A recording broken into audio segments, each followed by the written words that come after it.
Hello and happy Thursday. My name is Michael Leeserman here with the Trial Guides tip of the day, this February 13th, 2025. Our tip today comes from Damage is Evolving by David Ball, Artemis Malakpour, Courtney Raleigh, and Nicholas Raleigh. A defendant who does not follow a safety rule is an offender. One who violates their duty is a villain. You didn't follow the rules, that's an offense, you're an offender, and the person that does that is a villain. When we can fairly do so, we want to vilify the other side. I'd say that hesitatingly because it's when we can fairly do so. We don't have to vilify the person. I guess we can vilify the action and find a fair way to do that, to let the jury see the evil action. And I use the word evil as meaning that which harms others. That's evil to me, that which causes suffering. And so we don't need to use those words. And we also don't want to come in with a moral relativism. There is a right and a wrong, and what the other side did was wrong.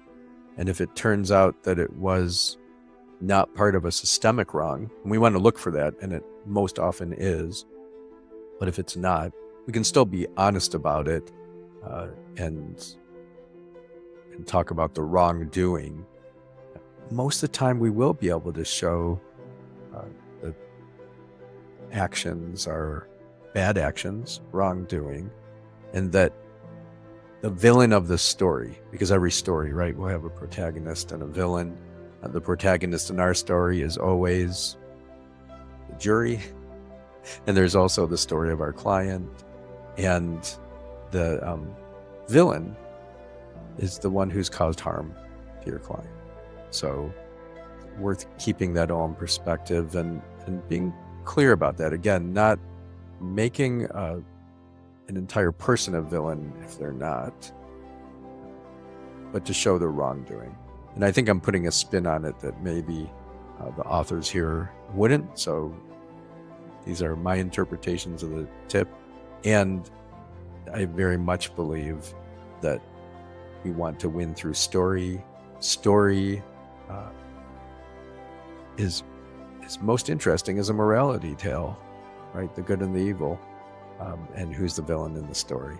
So certainly worth thinking about. Be curious if you have some thoughts on this. So put them in the comments. Let's pause and take a deep breath together. Just be grateful to be alive this Thursday.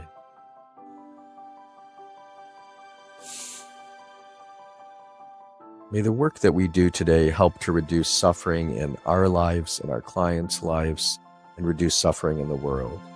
May the work that we do exemplify law at its finest, honorable and bringing good into the world. May we fiercely and compassionately champion our clients' causes. I'm going to ring a bell 3 times now. This can take you into a meditation practice, a prayer practice, or just let the sounds wash over you and pierce through you and remind you it's Thursday. Wake up. Go out, do good things, and have fun while you're doing it.